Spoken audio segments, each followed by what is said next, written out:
The Sui dynasty was not instilled within China very long, from 581 CE to 618 CE, merely 37 years in power, coming in after 400 years of division between the people of China. The Sui dynasty gained power after the reign of the northern and southern dynasties.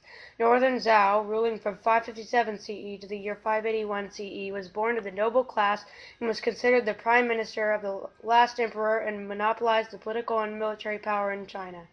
In 581, Yang Zheng replaced northern Zhao with the Sui dynasty and proclaimed himself Emperor Wen. With Emperor Wen's rise to power, he began many reforms in China, starting with replacing the weakened capital of the northern dynasty with Chang'an and Luoyang, the auxiliary capital.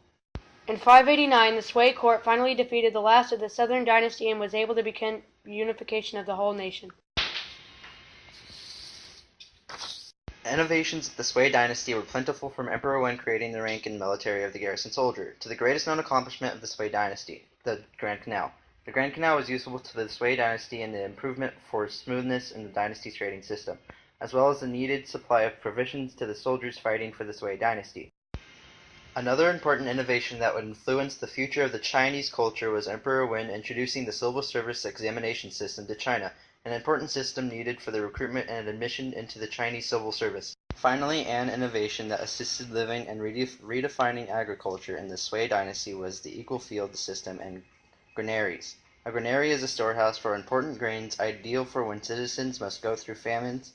An example of the equal field system is in action can be shown in a man of 21 being entitled to 13 acres of land. The Sui dynasty was known for being highly militaristic and were very strict. The Sui were very strict because they believed that their military was an ideal and key part of their dynasty's success, and a poor military could result, like many dynasties before it, in collapse. Buddhism also played an important part politically in the unification of China, and thus Emperor Wen and the empress converted to Buddhism and used the conversion to legitimize his military conquest by the military defeating the Buddhist faith.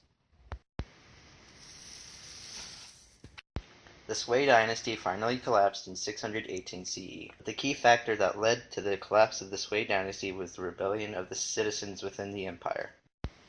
With all the continuous innovations being produced, the people were constantly having to support with labor for the creation of these innovations, resulting in the unhappiness of the common people and bringing upon the emperor a rebellion for the collapse of the Sui dynasty. Although the Sui dynasty collapsed, there were several attempts to restore the empire to its proper state, but all of the attempts failed, resulting in the establishment and the dominant power of the Tang dynasty.